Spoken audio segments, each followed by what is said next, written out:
Hi friends, ఈ సమ్మర్లో ఒంటికి చలవ చేసే సగ్గుబియ్యం పెసరపప్పు పాయసం అయితే టేస్టీగా ఎలా తయారు చేసుకోవాలో చూద్దామండి. ఇప్పుడు ఈ సమ్మర్లో చాలా చలవ చేస్తుందండి ఈ పాయసము. ముందుగా అయితే కప్పు పెసరపప్పు తీసుకోవాలి.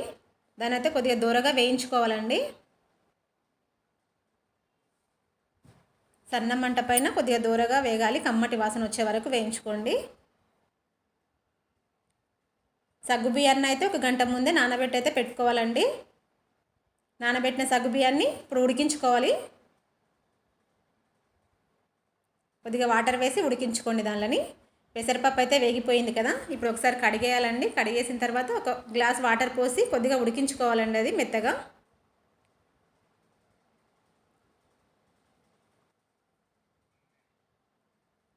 పెసరపప్పు ఇప్పుడు ఉడికిపోయింది కదా, దాని అయితే కొద్దిగా ఇలా మెదిపినట్లుగా అనండి.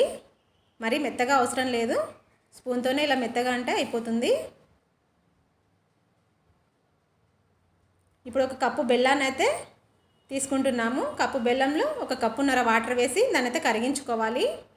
ఎలాంటి పాకం అవసరం లేదు, జస్ట్ కరిగితే చాలండి.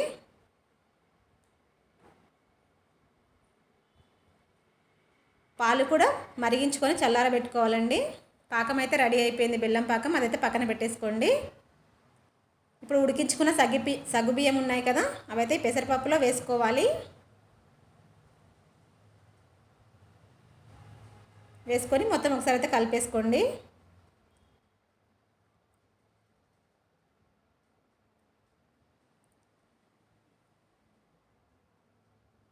ఇది ఒక 2 నిమిషాలు ఉడకాలండి.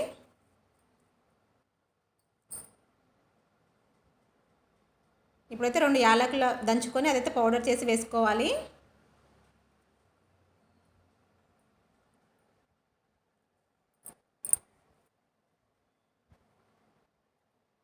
మనం ముందుగానే బెల్లం అయితే పాకం పెట్టుకున్నాం కదా, అయితే ఒకసారి అయితే వడకట్టుకొని దీంట్లో వేసుకోవాలి.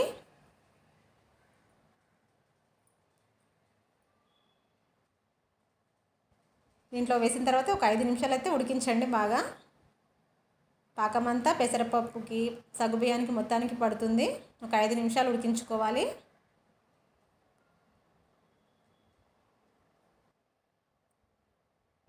ఈ లోపు అయితే డ్రై ఫ్రూట్స్ని అయితే ఫ్రై చేసుకుందాము.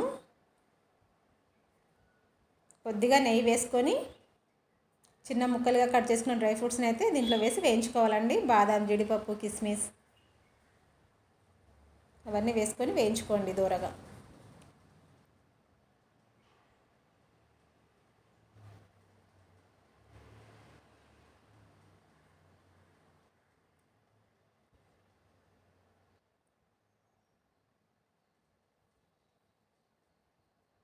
ఇక్కడ ఇది కూడా రెడీ అయిపోయిందండి.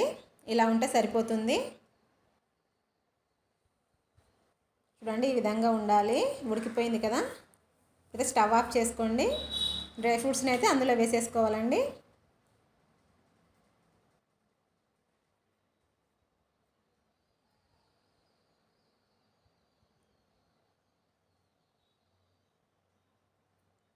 సరే, మొత్తం కలిపేసుకోవాలి.